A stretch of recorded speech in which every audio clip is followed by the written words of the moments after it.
Hey, Rob Ellis, Horizontal Land Partners. In today's video, we're going to be covering MPC. We've been setting our land purchase counties of interest, high target interested regions, and we're going to do that along with a short site identification, maybe identify one or two sites. We like to work ahead as we have one or two in LOI phase. We pick one or two sites and we're making about one LOI a day, getting familiar with submarkets, talking to brokers, just going through the reps of large scale land development.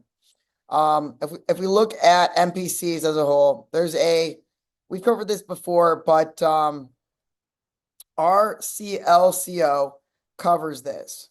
So if we do, this is 2020. If you look at the villages has been in the top for a long time, then you get the top two are dominated by Florida. Florida and Texas account for about 30%, or I'm sorry, about 70% of master plan communities in the United States.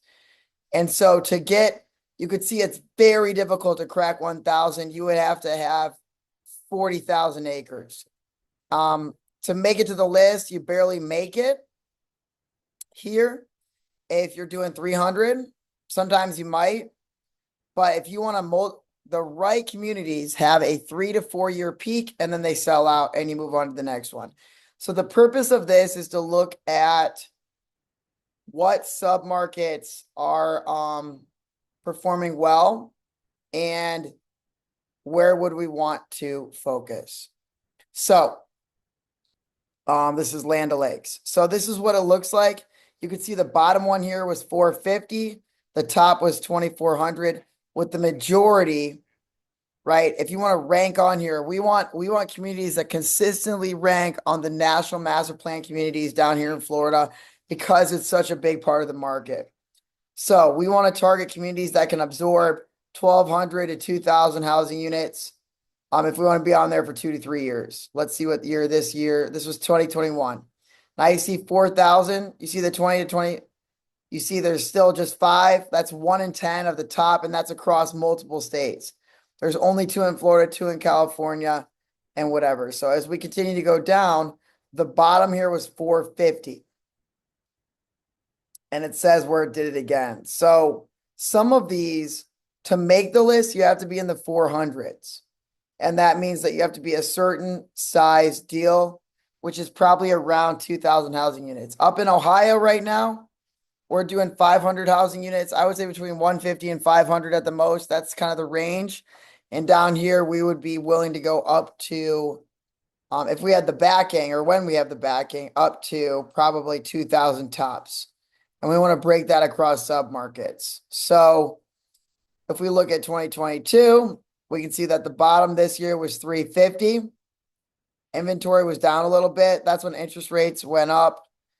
But you didn't see it did go down by 20%, but not that big. So communities as low as 350 housing units made it, which would be basically each segment or each pod that you sell is going to sell about 60 to 80. So if you sell out 20 pods or 15 pods, if you have that many segments and you chop them up right into 50 to 100, you're going to sell out the entire development. So segmentation and non-competing product types is going to be, and also separating them in a large enough land scale is exactly what you want. This shows the types of absorption that are possible. This is one of the areas we really like, Pasco County. When we go into 2023, the bottom of the list was 380. So again, that's 380 housing units in 1 year. So you need a lot of spec builders. You want people to put inventory up. You don't want builders that sit on product and build one at a time. You want people to come in that get in and out of community and have fast sales velocity based on public records. And you can find those operators by looking at the master plans and build those connections as you need them. These are all the different developers across the board, right? These are the names. We want to be on here. Hillwood Companies. This is by far the most organized way of doing master planning. Okay. So again, 350. So to do that, if I'm selling 4 months per community, I need at least, if I have 10 builders going and when I hit 350, I need basically probably, let's say I want to make the list. I'm plotting 500 and the average is 60 a year. I need 8 different product lines going at once in a master plan community, which is how we're structuring our deals up in Ohio. Okay. Not with that many because we don't see that kind of absorption. I think we could, but it's tough. There's only 10 builders. It would be hard to get 8 builders in the same community. And same here. The lower end here was 3. They added a couple more. This is 353. So you got Hawaii that added in here, and you can see how much. These will probably fall off. So a lot of these smaller ones might be one time on top of the world, colon built, stuff like that. And so based on all of this, we have fed this in, wrote a report on the counties and areas we're interested in using this data for 5 years. We look at the master plan community guidelines here. So we're going to convert this into a PDF and we're going to go through it super quick. Comprehensive Florida MPC targeting strategy. So this is based on not only this, but also we're already beginning to write multiple options contracts a week on land down here and up in Ohio, typically 2 to 3 per market per week. Where to buy, where to avoid based on 5 years of MPC absorption and land cost data. Florida is home to a diverse range of master plan communities, each with distinct characteristics in terms of land availability, growth trajectory, and builder demand. By analyzing sales trends from 2020 to 2024, this guide helps identify which counties offer the best investment opportunities while avoiding high-cost markets with limited scalability. Here's an exhaustive county-by-county comparison focusing on land availability, product diversity, and absorption velocity using MPC acreage bands to estimate growth potential over a multi-year time frame. We want to peak 3 years sellout. That's exactly the way we want to do it. So there's the right size master plan community that we're going after here, and you'll see that when we break it out. Target markets ranked by land affordability and MPC sales strength. The counties offer low land, scalable absorption, and multi-year product rollout. The villages, 6 to 12,000. This is just blended or where we would be looking at it. Sales trends of most of what we're looking at is under 30,000 an acre across the board. 6 to 12 an acre on raw land. And you can look at the consistency. 3, 39, 4, 39, 3, 32. So they're offering probably 20 different communities at once. So if you walked into the sales office, they would say, oh yeah, we have all these different places you can do, right? And then you get to walk around and it blows you away because you've never seen anything like it. Why to target? Largest master plan community in the United States, consistently 3 to 4,000 due to high demand and 55 plus active adult product. Exceptional land cost, long-term potential with room for continued growth. Despite key phases nearing completion, ideal for large-scale 55 plus with low entry costs and ongoing land availability for further phases. This is like my parents. Where would they want to be? They want to be an attached product and it's active adult. Exactly right. Pasco County.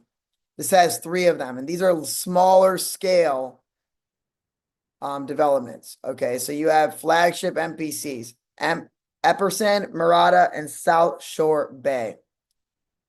638, 719, 451. That's near sellout. You can see the peaks. Where they peak at is how big the land is. Murata is actually a lot larger than it. I think it has 1,000 acre, but it might be a certain amount of saleable. Murata, 371, 703, 874, and South Shore Bay, this is kind of showing that it's too small.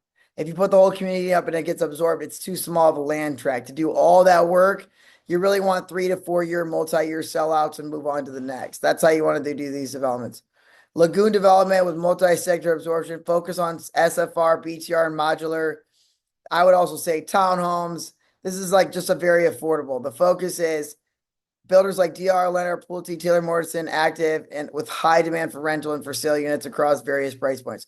You don't see a lot of for rent product, but these also offer, depending on the frontages, a good look at that, Key takeaway, ideal for simultaneous product line rollouts and long-term growth, offering good absorption at competitive land basis, excellent for multi-year development with quick sales. So again, Pasco County, or as you grow north along 75, you're going to be in great shape. If you look at the villages on a map, you're going to see that it's in between two great corridors here. You could come in here to Bellevue Heights. You could come up here to Bellevue. You can come up to Ocala, anything up in here. The markets in between here, Reddick, some of these, right? But all this on top of the world, that's a big MPC right here. You see all of these along 41, all these highway networks coming up like this way through Gainesville is exactly anything in here. You're going to be totally fine. We've seen a ton of growth along this corridor, along these highways, including down here in Bellevue, right? So that's one of the main target areas. And it's just because another one is for us is this entire corridor here, up into here, all the way up into Spring Hill. This like square up into even up into Gainesville, right? And some of the other affordable areas, Lake City as you're coming down. But really it doesn't get anywhere. So pretty much Gainesville's the top. I think our northern boundary would be Gainesville coming down here. Ocala, the villages, any of this stuff in here, Brooksville, Spring Hill, this entire kind of quadrant is all growing together right here. This is very similar to the Dayton, Columbus, 3 metro centers that are close together are just unbelievable growth opportunities. You've seen a lot of just like landlocked. There's no absorption in some of these areas. You don't see a lot down here. This is overbuilt and the supply is just so high. There hasn't been supply constraints like in other submarkets like this. Up here, it's so spread out. It's so concentrated in one area down in Northport that I don't think you've seen the growth yet. Because it's also not near a lot of the beaches and a lot of that other stuff where people like to go. Disney World, these are big drivers for Florida. All right, what else? Where were we? Next one is St. Lucie County, which is tradition. If we look at this, where it's at, we'll show you.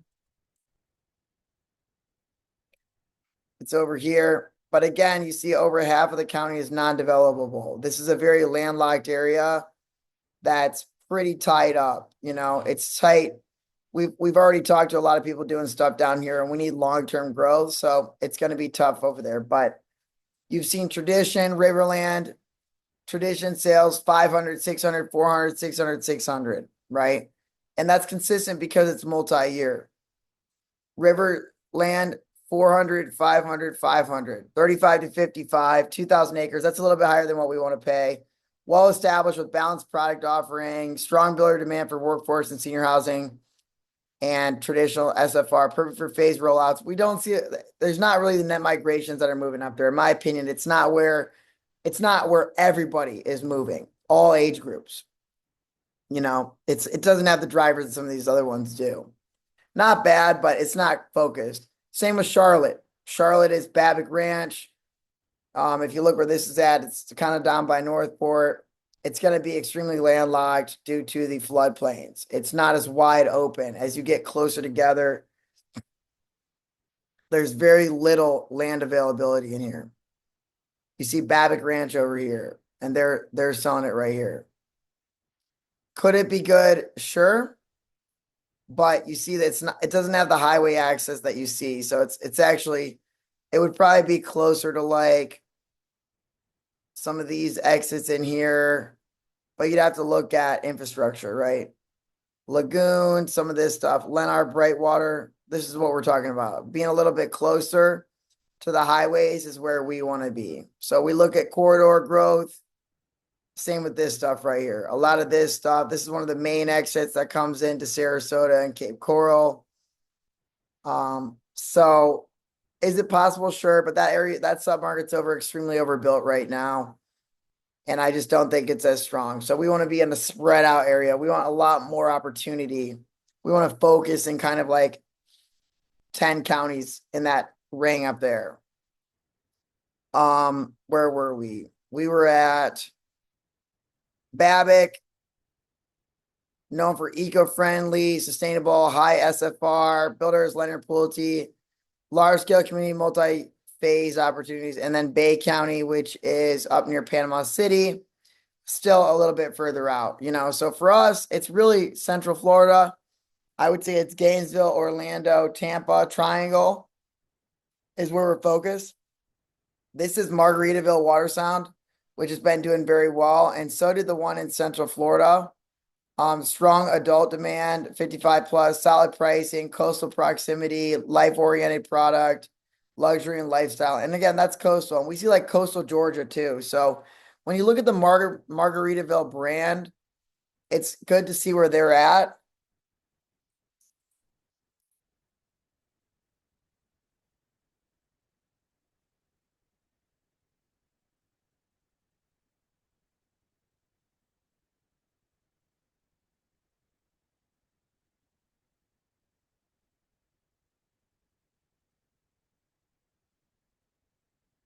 This is an MPC letter that they just did 2022.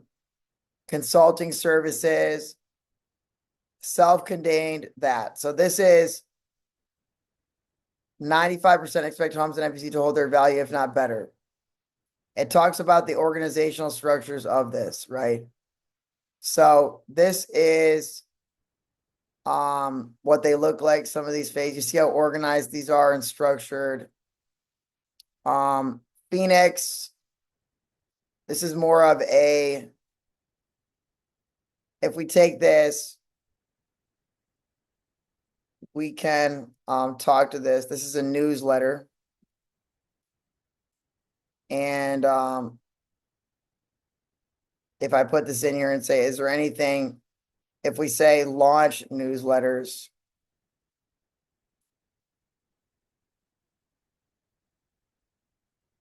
this is old, but when we aggregate data, we look at a lot of this. It talks about special tax districts. 87% are using that to finance the public infrastructure. Net bond proceeds are $32,000 per unit. It's just unbelievable.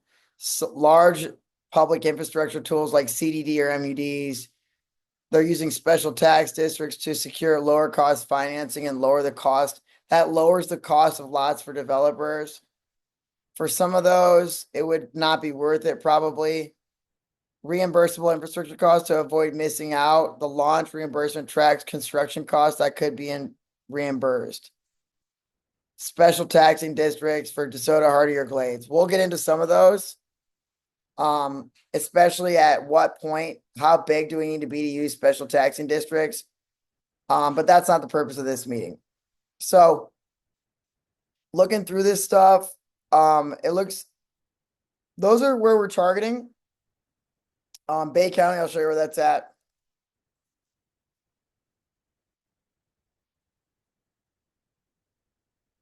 And you just see there's nothing here, right? There's nothing really until you get down to Spring Hill where there's beaches. Hernando Beach, kind of the first.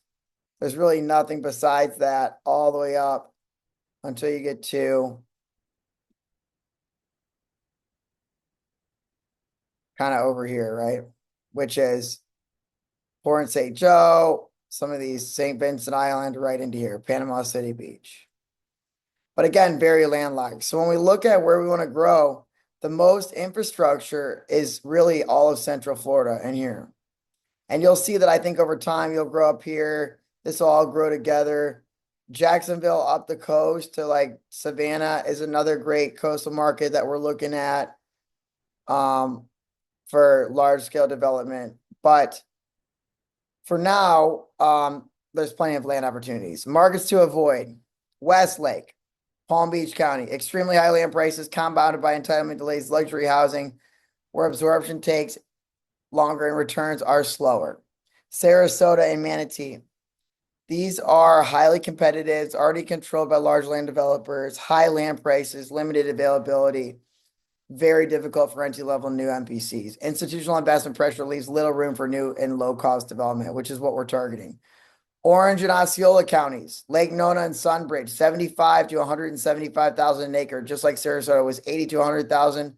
Palm Beach was 100 to 300,000. Now, if you're doing apartments or you want to enter at a higher tier, like a high-end BTR or a luxury BTR, you could probably pay that, but that's not what we do.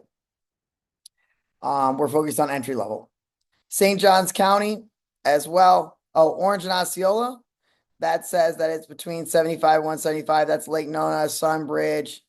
High entry costs for undeveloped land, slower entitlement, and land competition from land competition. I think that's a move up MPC when we enter that. If we want to enter that segment, it comes after you have a lot of velocity in the entry level. When you have a lot of entry level velocity, you're going to do very well. St. Johns County, Silverleaf, Nocatee, 100,000 an acre. Premium land pricing. This is one of the wealthiest. There's very few land availabilities, competitive land markets, and expansion is difficult. So acreage bands. This is what we want. If you do 0 to 200, that's about 600 to 700 housing units. That might be 2 to 3 years. I think that's pushing it. 200 to 500 is really where we think the right spot is, somewhere around 500. You're going to lose 200 acres. You have 600. So if you have 300 acres at a density of 5, that's 1,500 housing units. That's going to get you more like a 3 to 4 year. Maybe you'll sell it in the 4th year. That's at that. So our minimums for an MPC, in my opinion, are 500. Besides that, we're focusing on small, quick communities that are single users or 2 to 3 quick users or large enough, which is normally under 100 acres. That's a very, very easy takedown. One user can have multiple product lines. So we were starting at 40, but we're bumping that to 80 because there's a lot of net loss. There's undevelopable. The larger tracts of land that we get, the better that we can do. We're not phasing. We're doing everything at once. Babbitt Ranch in Welland Park, 500 to 1,000 acres, 1,000 to 1,500 homes. And I think that's way larger than that. That would be 1,000 acres, and this would probably be 5,000 acres. Lakewood Ranch, the Villages, 2,000 to 4,000 long-term expansion for 20 years. Sumter and Pasco offer the strongest low-cost options, with Pasco offering multi-sector product opportunities. I would say all sectors do, between entry-level and luxury. Charlotte and Bay counties offer scalable growth and long-term absorption. Avoid high cost, high competition areas like Palm Beach or Sarasota, where land pricing is inflated. If it's secondary homes, second vacation homes, that's not really us. These are primary owner-occupied dwelling units. Northern Tampa and North Orlando focus. This was one of the comments that I made. Pasco County, I said, it seems like that quadrant, as you grow north, there's no limit. So you look up to Gainesville, and they said, yes, absolutely. That's Epperson, Murata, South Shore Bay, 25 to 40 an acre, strong growth, particularly affordable housing, 55 plus, and build to rent. Wesley Chapel, Land of Lake, San Antonio are all just north of Tampa, making them highly desirable. Why target? Tampa's population growth is spilling. So is Orlando's this way. So where those two combine is Pasco and Polk. Polk kind of covers down to here, right up in this central area. This is Pasco. Then you get into Hernando and Sumter, kind of in here. If you look, so those 4 counties right here, this quadrant, except we like to be more where there's a lot. You see all these highway networks, and same with up here. The more highway networks there are, the better. That's why we like Pasco down here. We're looking to see if there's opportunities, but if there are none, then we keep going north. No problem. We just go further out to Sumter, Ocala, or even up to Gainesville if we have to. It's totally fine. We want to stay closer to the highways like this, like Reddick, right? I bet you I could find land in Reddick that people are building houses in. Very small town, or any of these other ones. Orange Lake, Citra. But we want to stay where the infrastructure is, like along these big highway corridors. That tends to be where you see it. The further you get off of that, the worse it gets, especially when you want larger land tracts. I think down here, it's 40 acres is too small. But sometimes that's what we have to work on. We look at by right zoning, and we try to tie them up. So we're looking all across the state right now. Okay, where were we? North of Orlando, Sumter and St. Lucie counties. The Villages, Tradition, and I don't think St. Lucie is north of it. Let's see here. Oh, yeah, it is. I think that's Ocala. No, it's not. It's southeast, I figured. So that's a mistake by our aggregator, but it's talking about Ocala.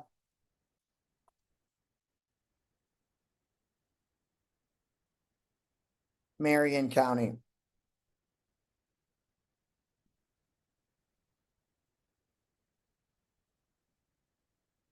Um, Sumter, St. Lucia is good, but it's outside of that quadrant. Um, avoid southeast. It says Palm Beach, Sarasota, Manatee. Those are all the same. And that's in Southwest. Let's see here.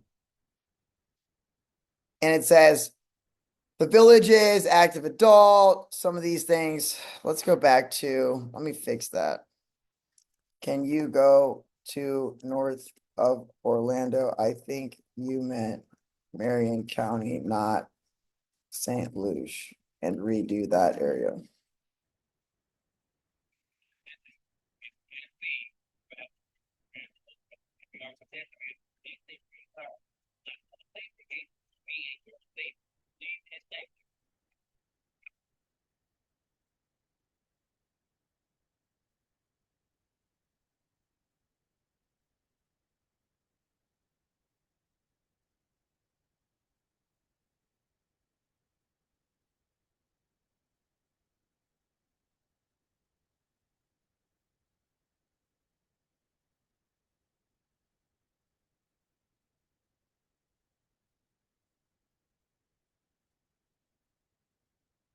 It says that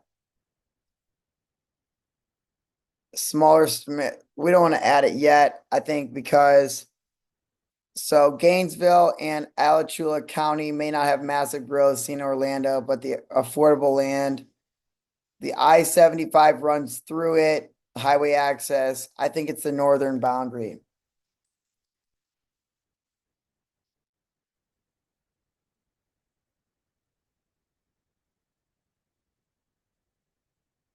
What is south of that county?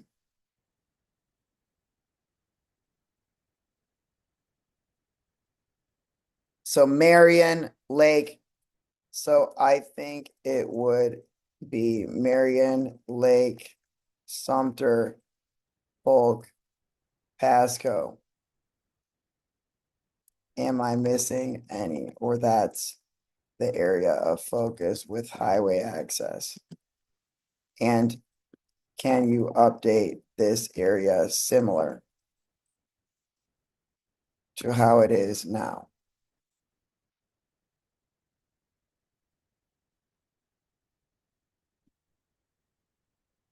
Um,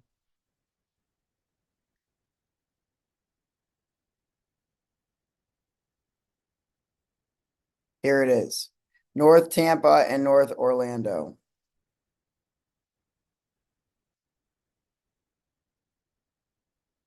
And let's see what it says. Northern Tampa and Northern Orlando. This is the best opportunity. I'm going to see if there's any in Hernando County.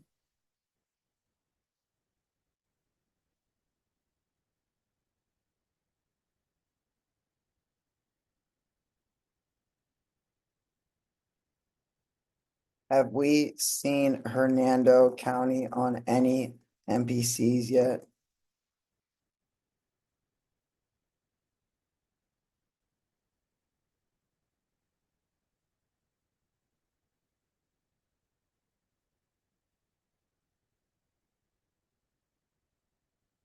Is there highway running through it?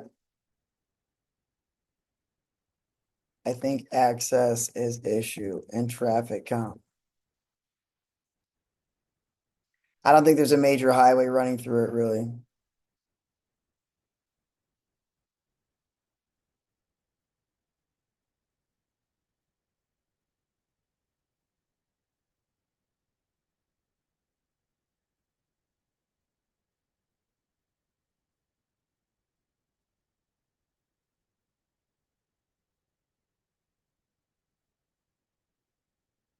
I think it's early. What do you think?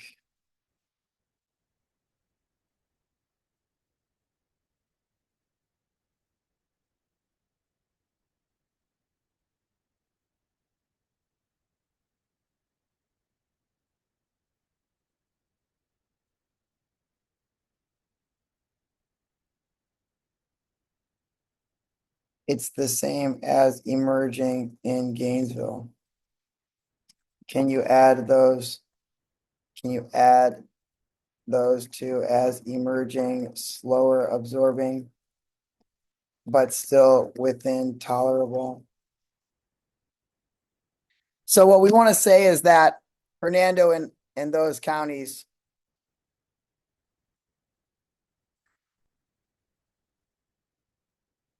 these are the 5 core counties that we're after, along with 2 branch out counties. One to the north, one to the west.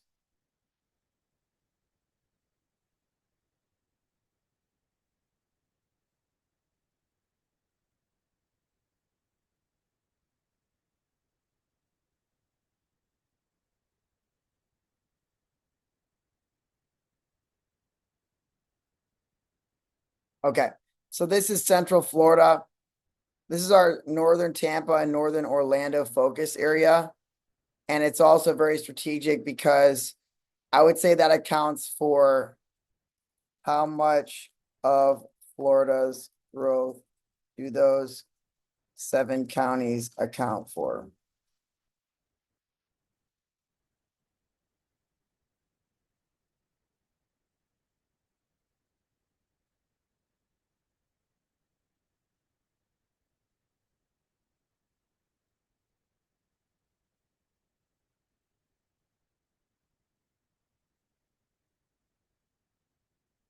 What's the net migrations per year in those 7 counties?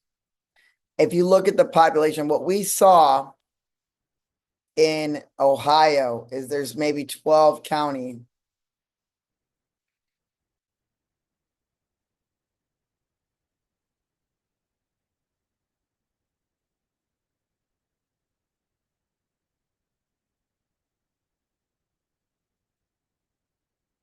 Let's see here.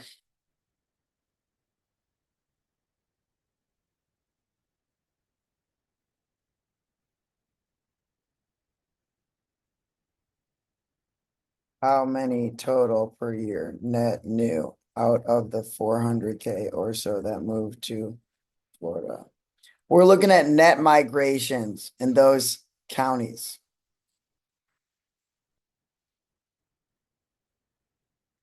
27%. But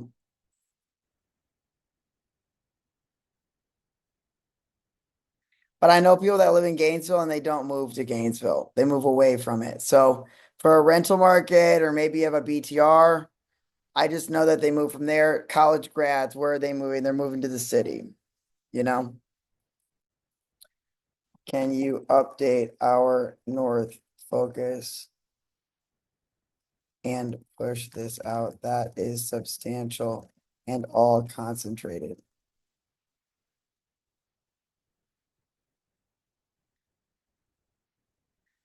Florida moving to the state and the 7 counties of Hernando, Lake, Sumter, Polk, Pasco, Marion. This means have moved to these counties, significant emerging opportunity for investment. Okay. So this is kind of what our investment thesis is, that you don't need to go anywhere but this area in Florida right now. If you can't find land in those areas, you need to see a doctor. So we update this. And then we look at south of Polk County, which is kind of a depressed area. This is for the same thing, emerging markets, smaller scale of 50 or 100, entry-level short-term scalability for Polk County, quick takedowns, 90 days of land acquisitions, maybe by right. It could be a large land bank or a smaller one, or if you need to enter the market or you see a good deal. But this is where we started looking earlier this week, and we're just seeing the sites aren't exciting. It's kind of the garbage and the trash bags of what's left. People can barely afford stuff. And so I think it's better to go closer to population centers. And I think when you get outside of that, it gets pretty bad. So focusing on smaller scale developments, And these are the counties: Hardy, DeSoto, Highlands, and Glades. These are some of the cities by there.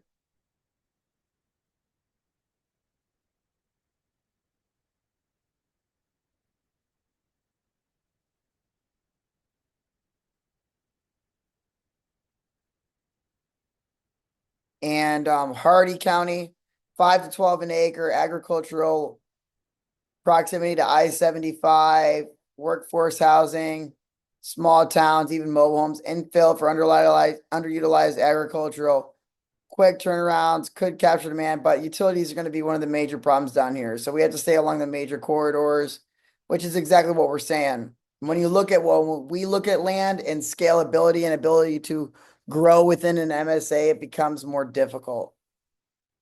DeSoto County, if we look at this,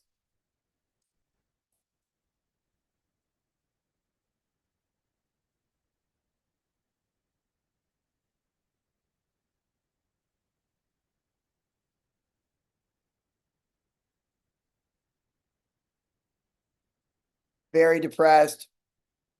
We were looking up right in here. So this is like along that corridor and you can find it, but you just don't see, it's not the aggregators that we're talking about unless there's major industrial announcements or you're bringing in a big anchor. It would be difficult. There's a lot of flooding. Arcadia was very, very big flood affected, just very, very poor areas. Let's see where Highlands County is.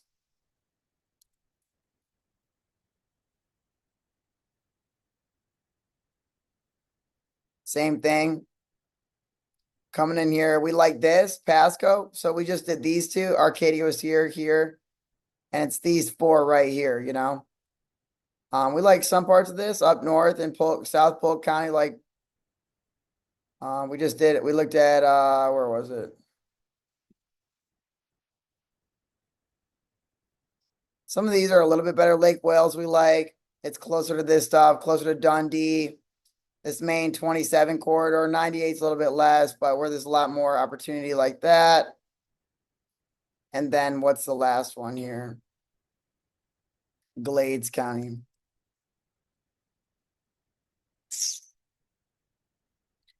And this is just very, very tough. I think if anywhere you'd go to Okeechobee, but you know, it says 3 to 8 an acre, Moorhaven, Lake Okeechobee, limited regional access, strong agricultural, but retail and commercial, affordable, modular, seasonal, agriculture, or low income. Ours is market rate housing that needs to sell, so you're just not going to see it in there. You could develop small self-sustaining communities, develop that. So what we're seeing here is that, or mixed use, Hardy, DeSoto, Highlands, and Glades are affordable workforce, modular, senior, retirement. It's more of the affordable sector, non-market rate, which we want to try to avoid. Incomes are barely high enough in some of these. For infill, south of Polk, maybe the South Polk side, leverage that, key projects, and workforce and BTR. So this is our write-up on South Florida.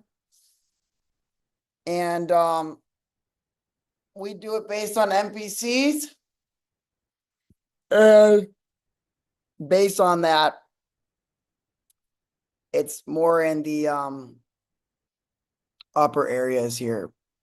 That 7 county band is kind of where we're focused the most because it gives a lot of economies of scale. And then I said we would be looking at stuff. So let's find one site.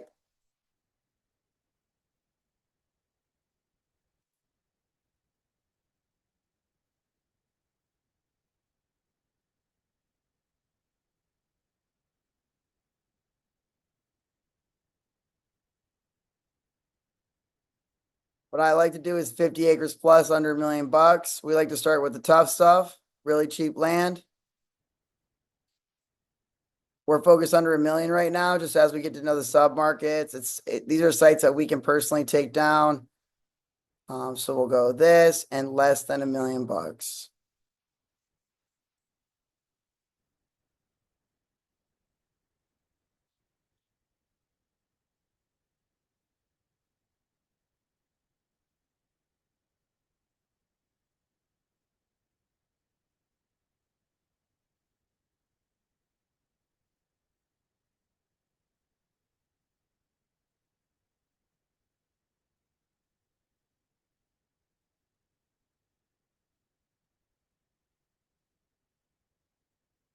I see there's none that match that.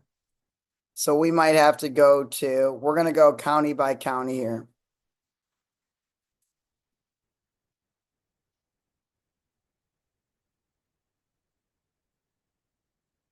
Pasco, we didn't see it. Let's look for Polk. If there's 0, it means it might not be where we can focus. Here's Polk.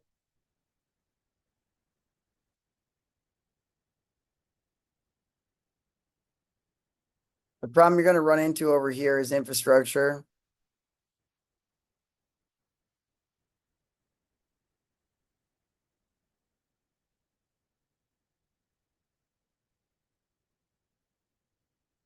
Sometimes issues. So Polk's, you see a lot of the stuff's bought up. We could do larger land tracts. That's where you get a lot of that. But right now we are looking, so it's not going to be any in Polk.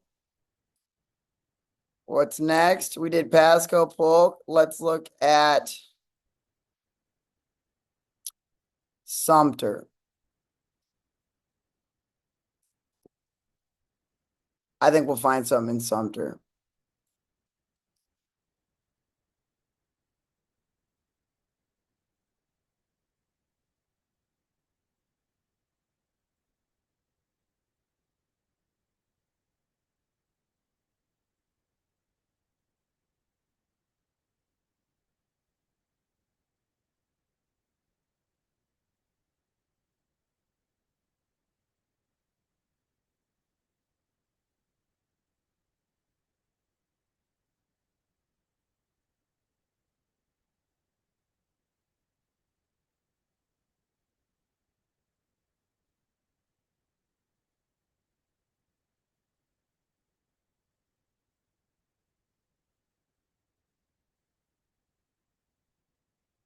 When you see owner financing, it means it's going to be difficult.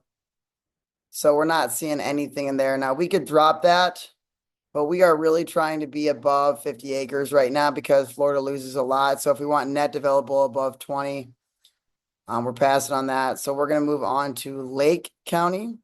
And I think as you go further north, you're going to see that it becomes better. It's less wet. There's less lakes. And that might be part of our strategy is to be in.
I don't know how you would access this. And it looks like you'd have to bring in tons of soil.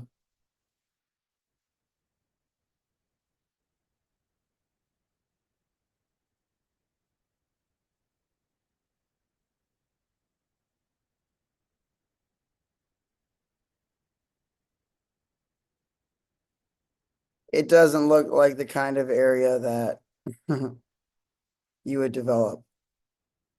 It's too rural. And I think that's what you're going to see. Like, as you get further north, you see all the lakes, a lot of Orlando and stuff. I think when you get up into here, almost into Ocala, it just becomes much easier to develop up into central Florida. Let's see here. Because we want large land tracts and we want a lot. So when we look at that,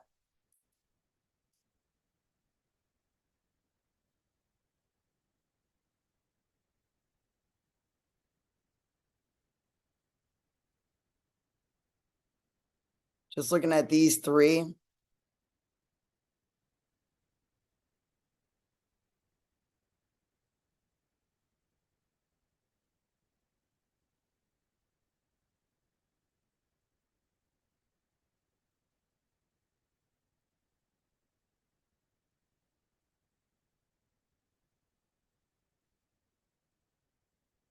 We want to look at this.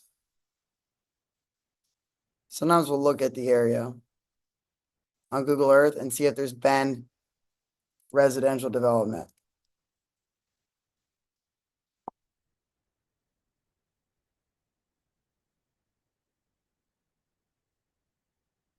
But this is just example high level. We just like to try to find one site.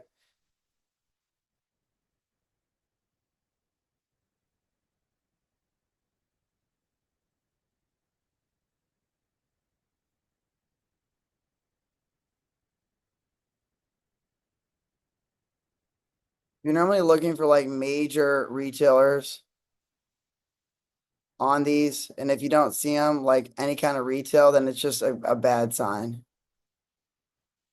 It's just like kind of septics, wells, you know, like this is the kind of stuff. Here's Lake County. Here's some of the stuff. So I'm guessing there's utilities along 44. But you'd have to see how far you have to bring the utilities from 44. And if there's an easement. So if we look at, it looks like it was kind of up here. And for such a small one, you probably just wouldn't do it. You know, that's why a lot of this stuff down here, as we look, we're looking at places we can get a quick starts. Look at over here, how much better it is. This is so much more developable. So a lot of the times, Sanford's the airport. We would probably stick to what county is Orange City in?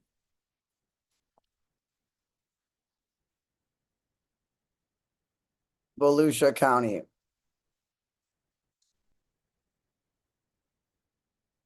And it's just a Orlando suburb, right? And that's growing out to Daytona Beach as well.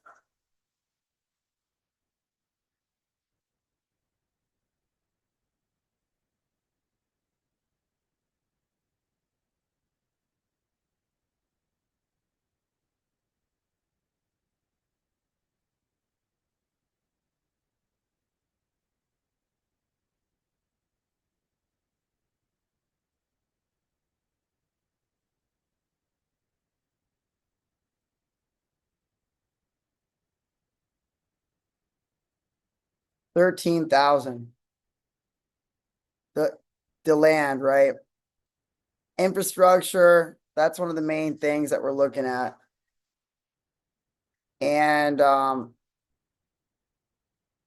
it's still pretty substantial.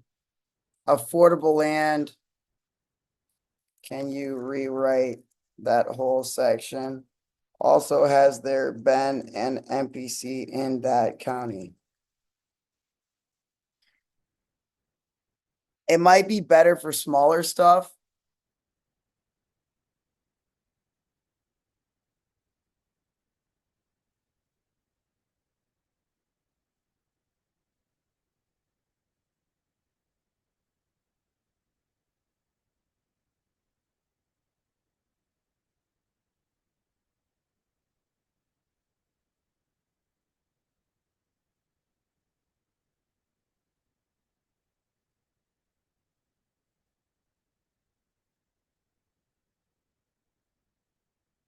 Volusia County.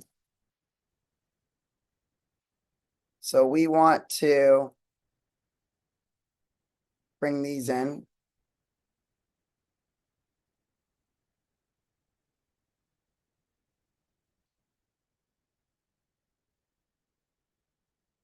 Mainly for infrastructure.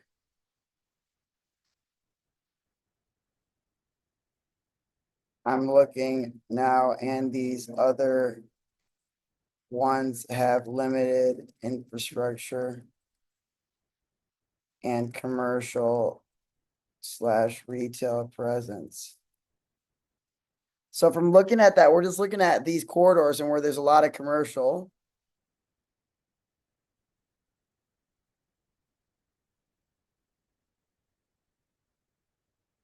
And we need to find where there's a lot of opportunities for land.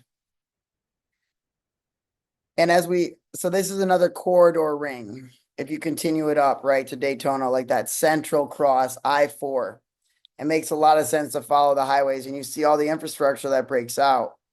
It's organic. Where there's lots of abilities to develop will be developed. The private markets.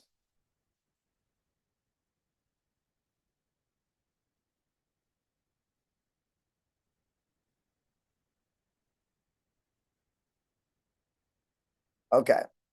So we take this, add in this to 8 counties with Volusia, and update the net migrations and percentages in this section.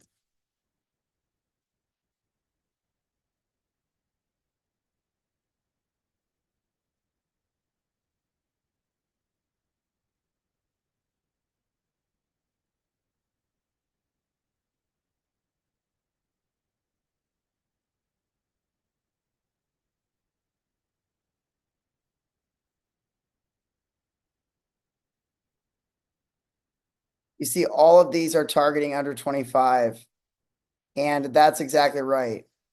So we need a lot. We need markets that have access to a lot of land, and that kind of emerges on its own. So let's go back into here just as we continue to do these. I told you we're looking for one site.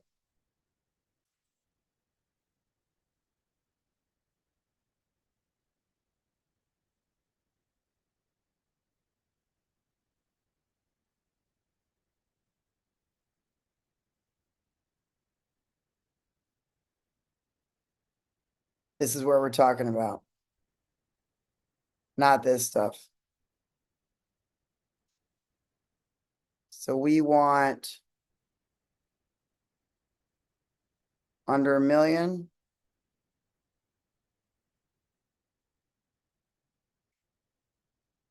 Land greater than 50 acres.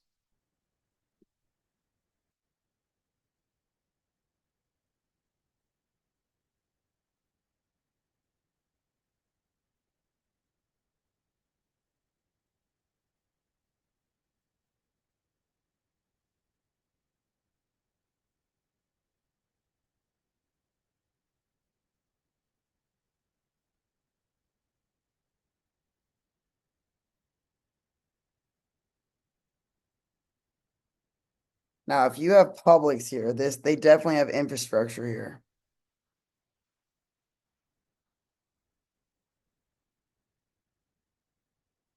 This might not be a bad one.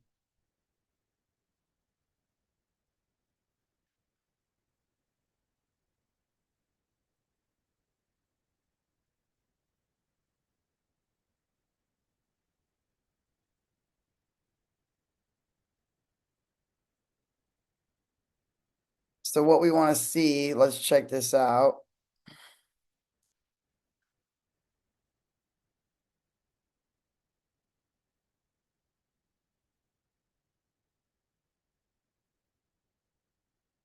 A 100 acres isn't messing around.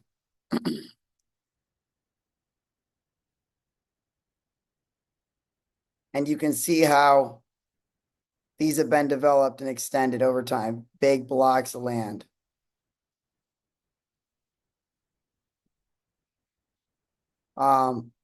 There's a pretty harsh cutoff here. And sometimes you have to ask why and when they were built. So if we let's look at the very edges of the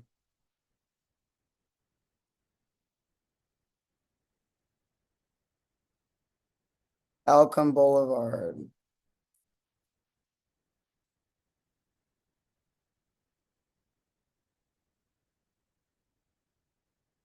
when these were built. We just want to look. Maybe the 70s, 61. Okay. So sometimes if these weren't recent,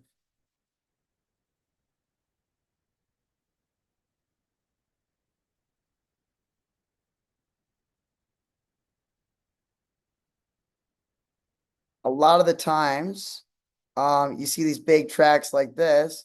It's just these big blocks of 100 acres, which means they're pretty, but you can see how, let's see here. You don't see, you have to look at how far the infrastructure has to be run. My guess is that you would have to bring it down and up. And so let's see here if that's feasible.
This might be, you see how if you look around here too, Deltona, where are we at?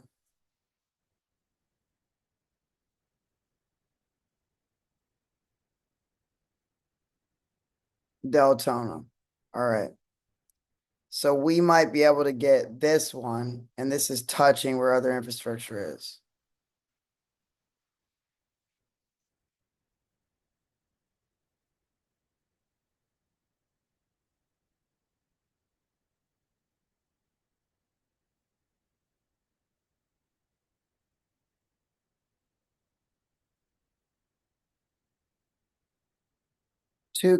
On Tudor Street.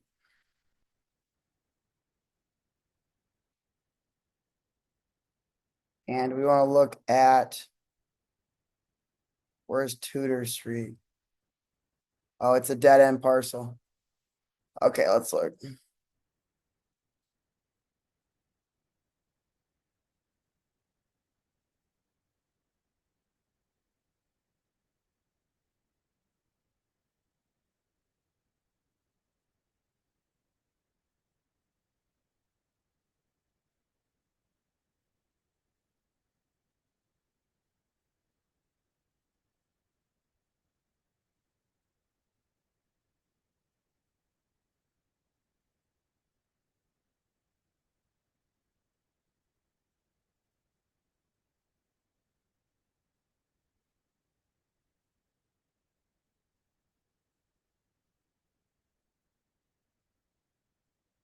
This might be a little bit better for us.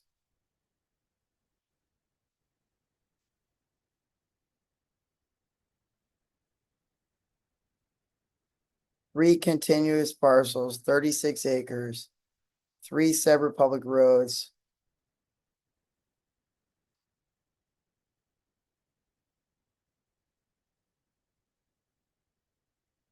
With lots. We just have to see how big they are.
Hello?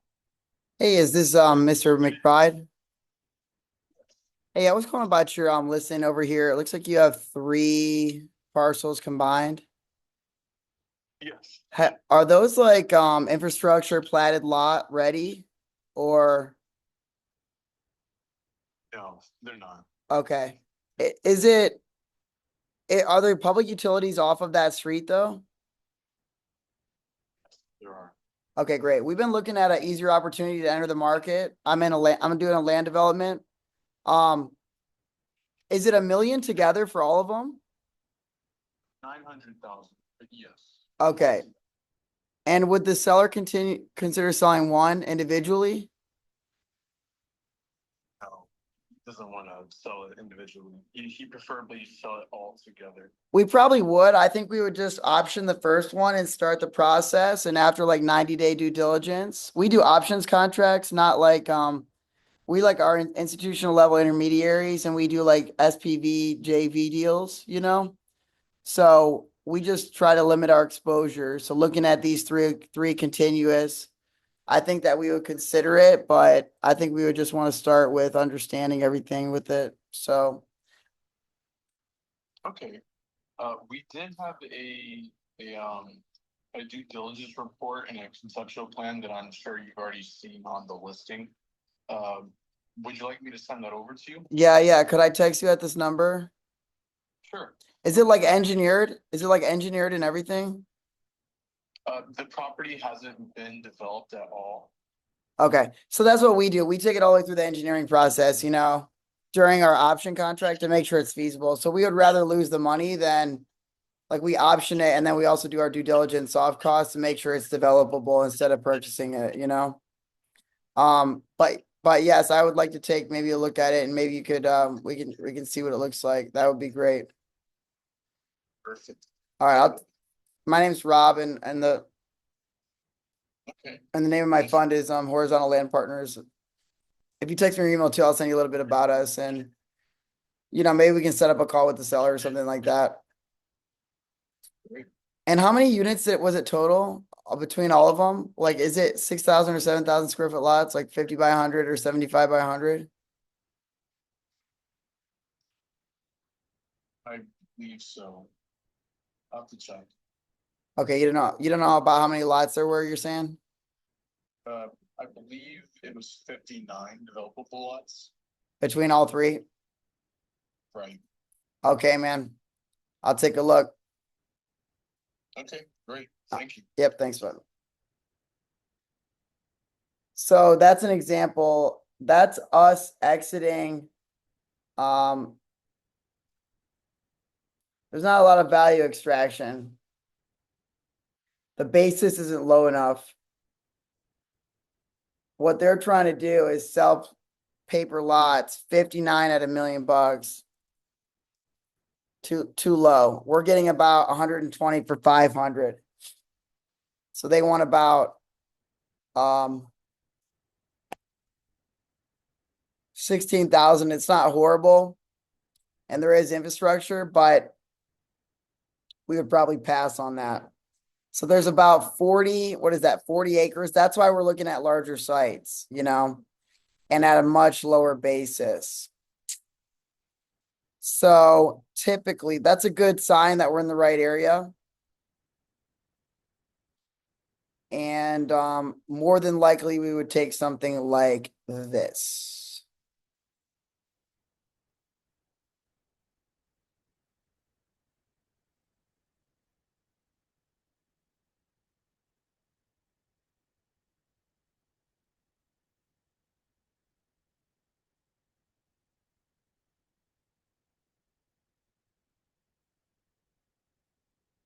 Majority is wetlands. So this would be pulling it out of the wetlands.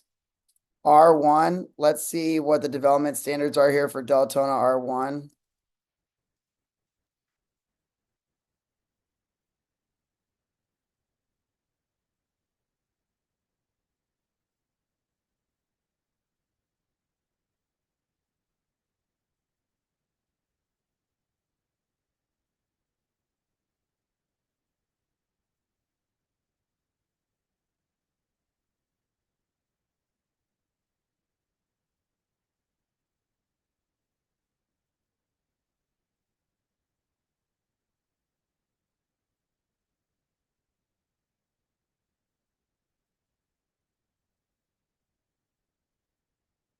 So if we were gonna switch to a PUD, the problem with that site is just too small. If we have 20,000 square feet, let's see how many acres we have, and we have to look at net developable.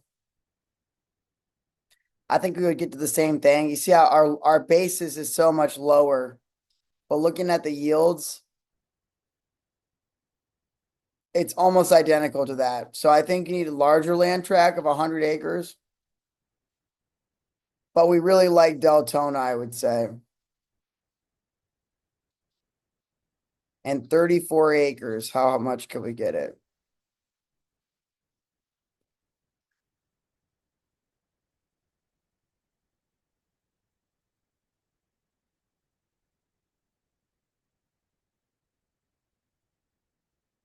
$74. What is we would need a higher density. What is the density in delayed for higher density?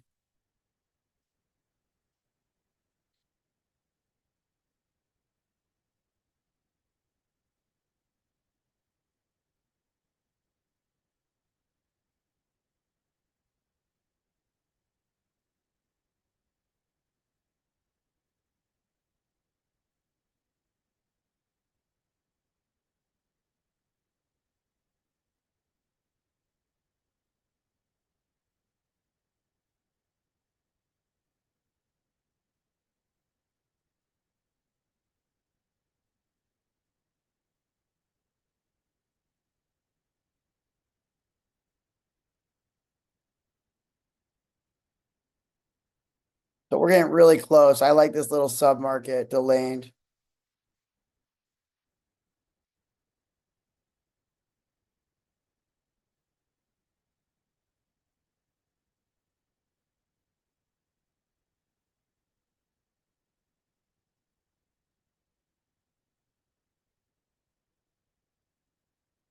We would want single family detached.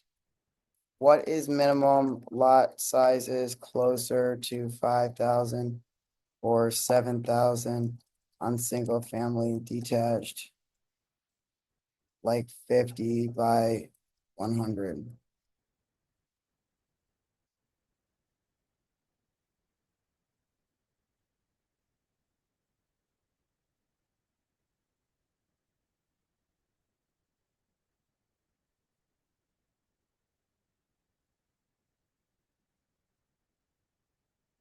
I think R1C is better. Is there conditional overlay on this?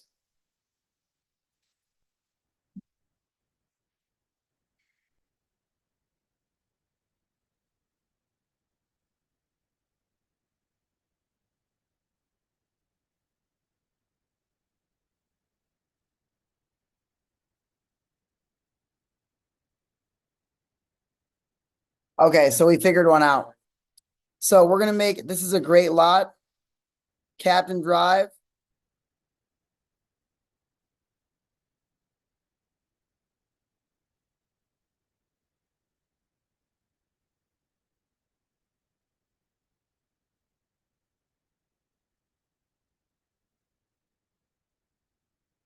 Let's see if we can find the parcel number here.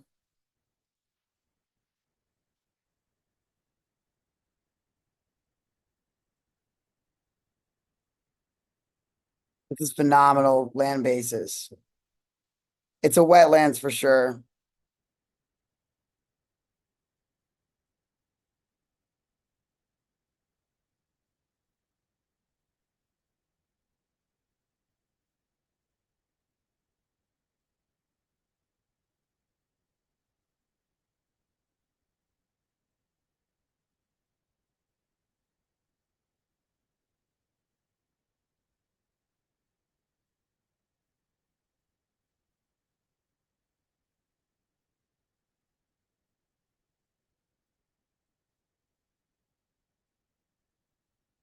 Okay, so let's check this.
This is why you look around because you find great little submarkets like this. Deltona, Florida, never even heard of it.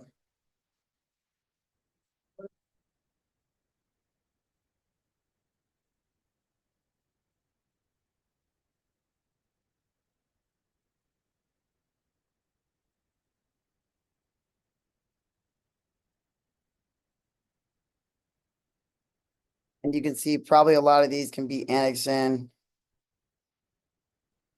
Let's see where this is at.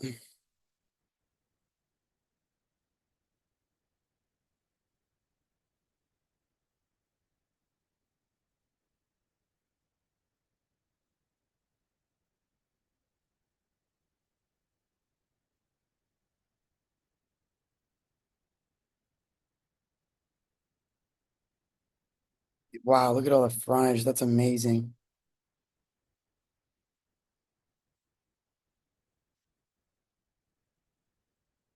That's a great little city. We're gonna be doing lots of development in Deltona.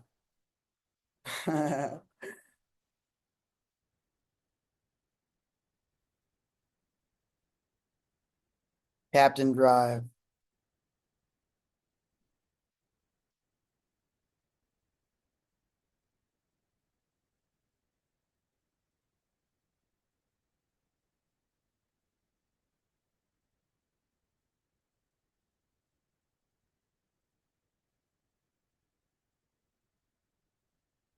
Okay, so we're looking for Captain Drive.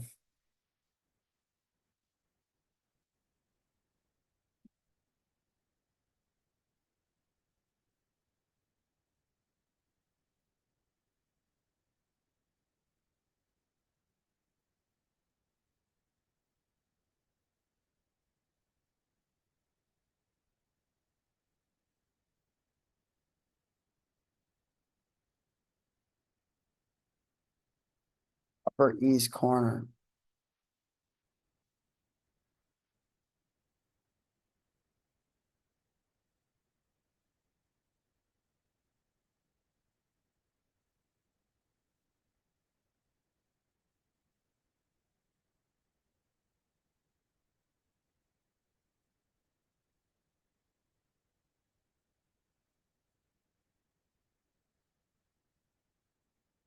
Okay, here we go. What's P?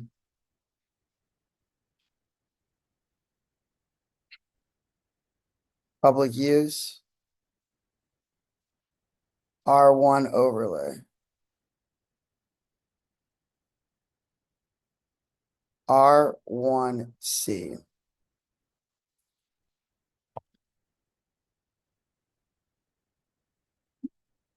So we're gonna do a higher one and then we'll do a zoomed out a little bit. Now it has a P. I don't know what the P stands for.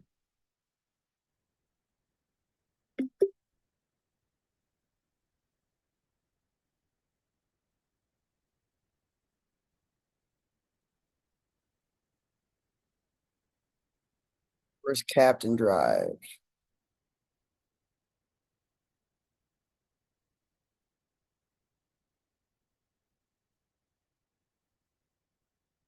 Okay, so we show it here and we say, I think we found one.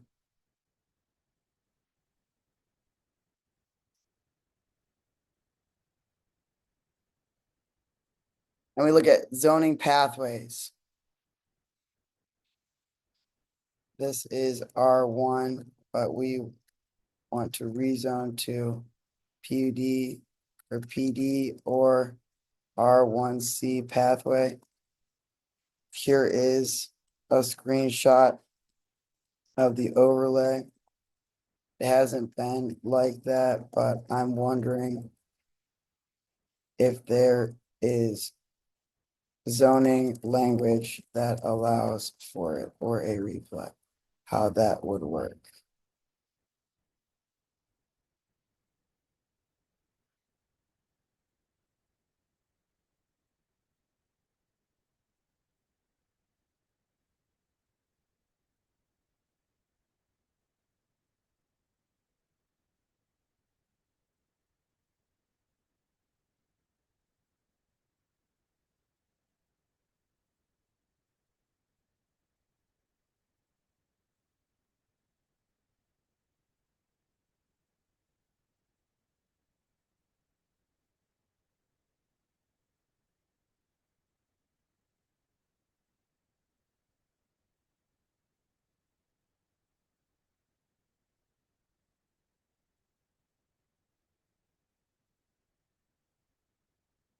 Most of them go through PD. You'll need to go through PD. You'll need to show unusable acres or usable acres, wetland delineation. So basically, I need a feasibility. You have the original. I think this is a pretty simple PD and it's a low land basis. We need to show max site yield. I think we can get the yield above 80% of usable and then a loss for roads. We don't need smaller than 50 by 100 or 50 by 135 is the range we are looking for, depending on builder feedback, which we will engage if we get it. Can you write up an overall report on this site? Feasibility and yield. The subject site is a remnant tract, existing utilities, existing right-of-ways, topography, upland and wetlands, property is already platted, replatting, current zoning, minimum lot width, not optimal.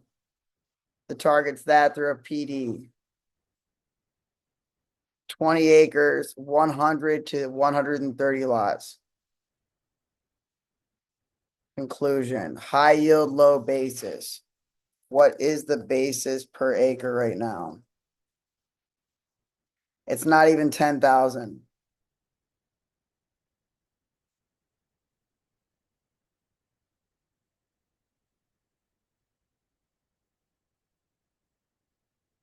And where there's lots of, if there's more like this, we can do the same thing.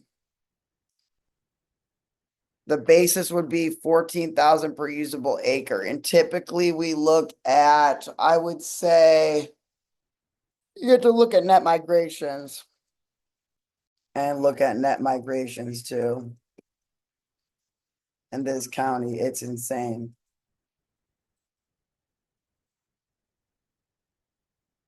It's 13,000.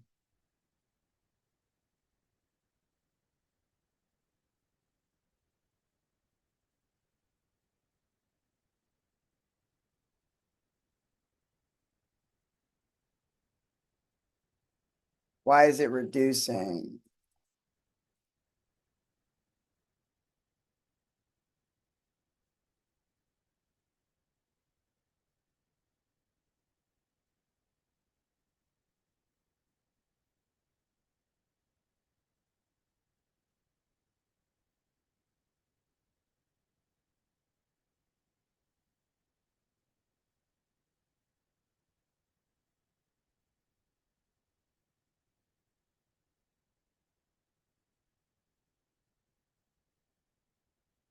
How would you rate this site? 1 to 10.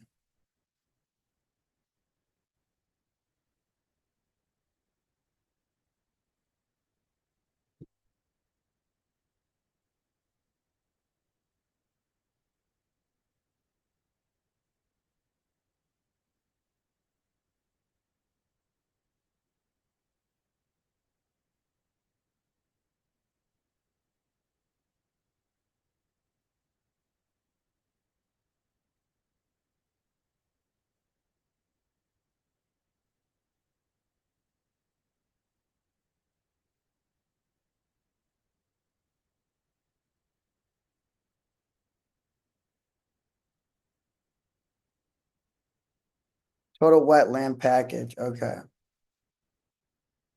If we add in PD, how much does that add? And the full replat with engineering.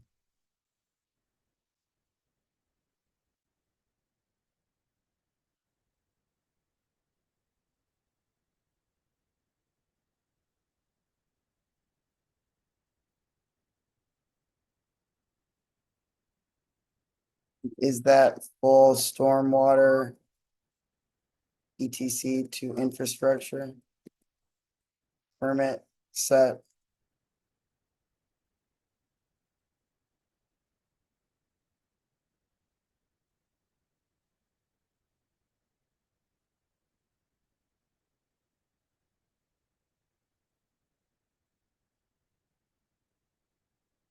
Can you add in all of this, not the optional add-ons to the write-up? So what we're gonna do is,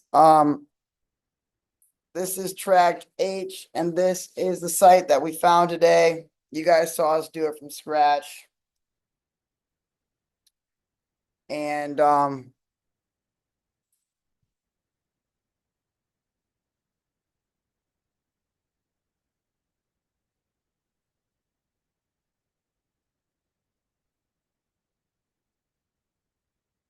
PD. This would be 125 homes on the exit. Let's say lots. That's about a $6 to $7 million exit. This is an extremely low land basis. We're getting much better at buying these. Our current one is like 600K, but this is gonna have extra feasibility and stuff like that. We could also look at some of these other ones. High yield, low basis, Deltona. And can you add a part about highway access?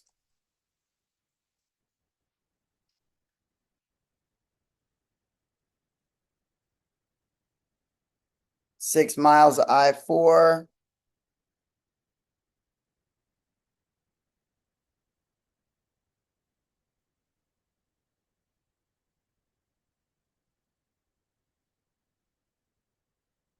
If there was hundreds of acres, would this be a good place to do it? Which there are, don't forget. There are, but I think doing a smaller deal is better. There is 300 acres available close by. Same county, that could be annexed.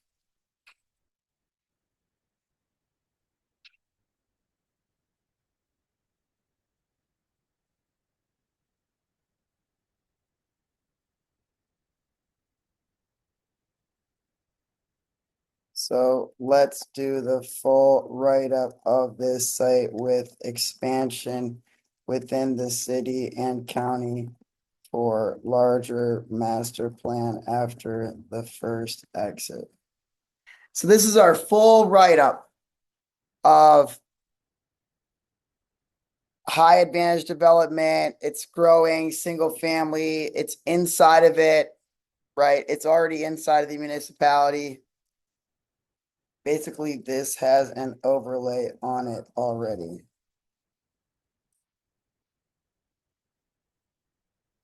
If we didn't do the replat,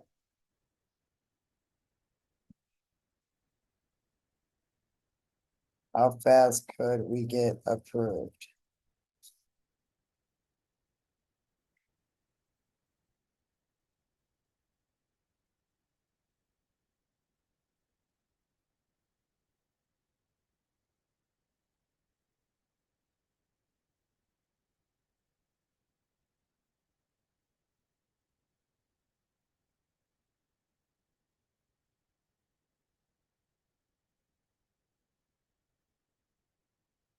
I think it's better to do the initial replat and push for smaller lot sizes.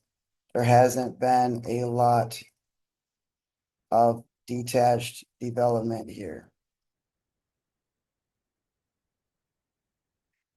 Pushing for smaller, it allows them to detached potential for higher density with existing platting, replat, smaller lots, entry level, quick start, smaller lots, that development strategy. The replat will involve that, lowering it to 5,000 to 6,700. Working within that to see the plausibility. So do the full write-up now on this site. Like we are presenting the county, this submarket, this is within the overlay before we do an annexation, low land basis, fast growth market, infrastructure, access, highway access, etc. Flat land, simple mitigation with neighborhoods on all sides and rate the risk of this, which is pretty low.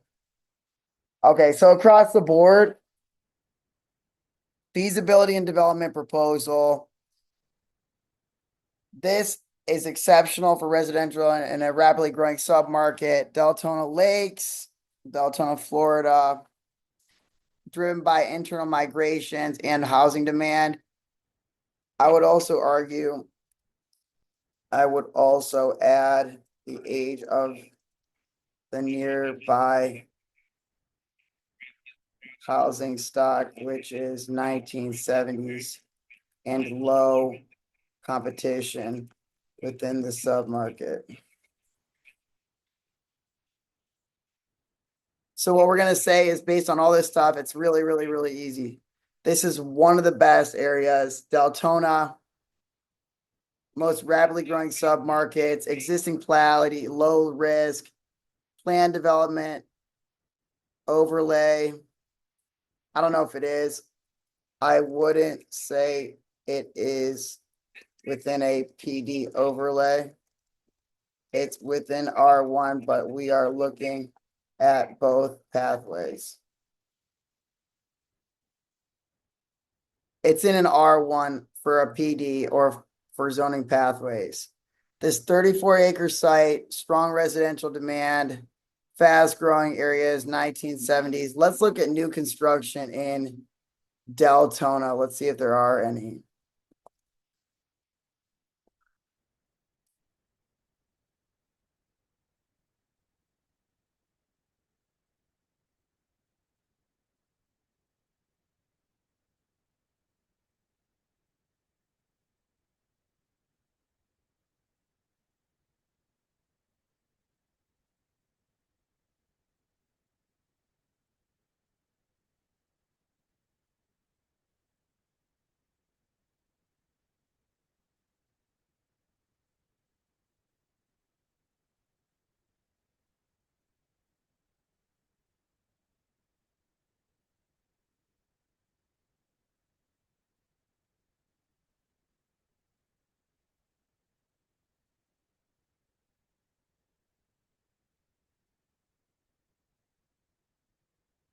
And a little section about builder activity, which is DR Horton.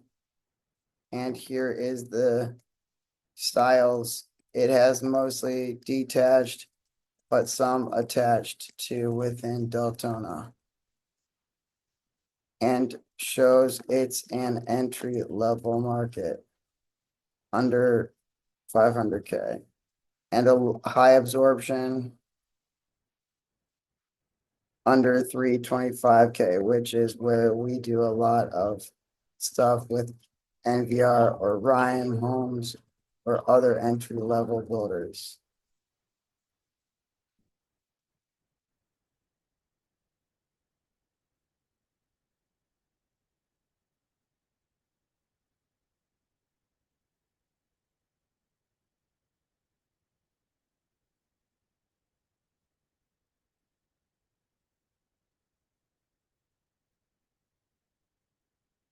What is DR's lowest price? Can you see it?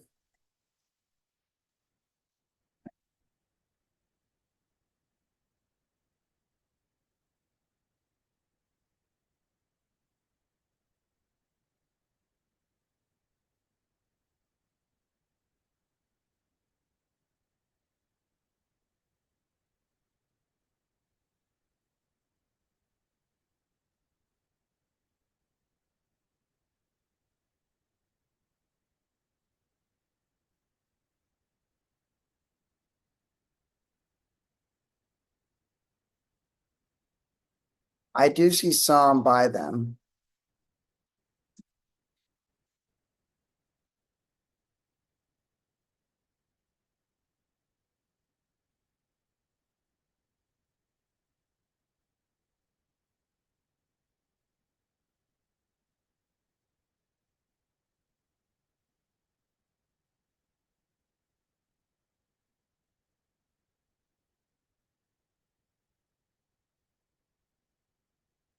Okay, you can add that. It looks like you are right. It's not really under 350K. And I'd say our low land basis gives us ability to pick.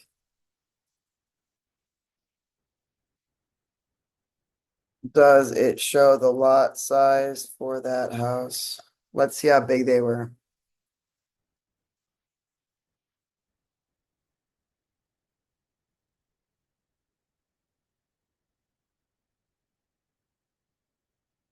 We're getting good at this.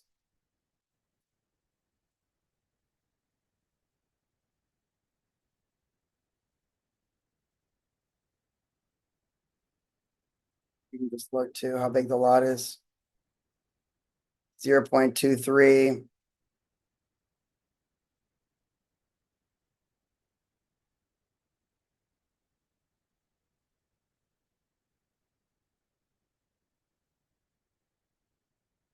It looks like 0.23 acres. But we want to push for smaller.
Okay, I think we got it.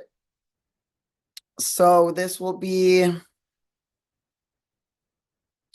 we're adding a submarket trend, approximately 10,000 square feet. But in other markets, it reduces that. In Deltona, affordable detached, Collie plan, our lower land basis focus on large parcels, giving us an advantage, allowing us to push yield by exploring additional product types such as attached or whatever. Can we continue to lower the cost? We're gonna look the attached product. Why PD is the right pathway. The PD offers flexibility, engaging DR, and look at that. Okay. So do the full write up now. So we have it start to finish on this sub opportunity.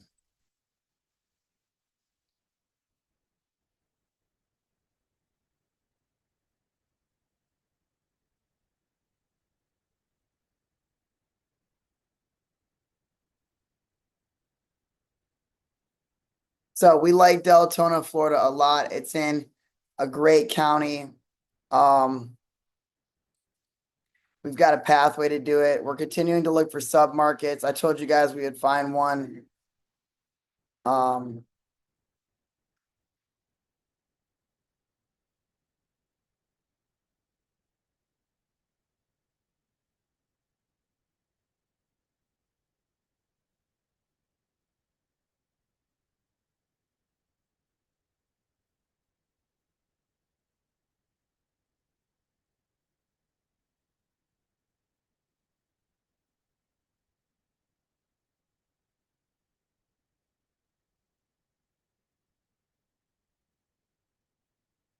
Okay, this is great.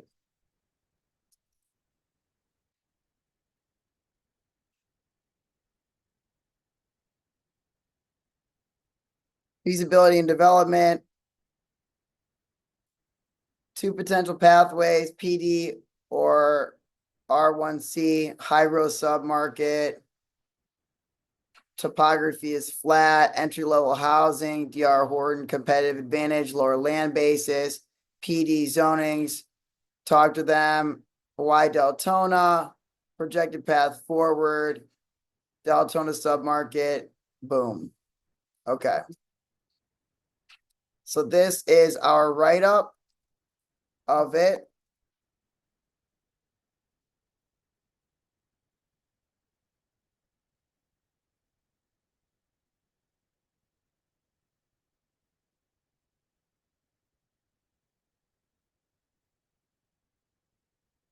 And we will be making an offer today. An option. I really like this submarket. There's a reason why Florida, when you see this stuff, this is a land basis half the cost of what we're at and a substantial better net migration pattern and quality of life and access to major beaches. I just think that I can see why BTR is exploding in some of these areas. So that's it. Thanks for watching.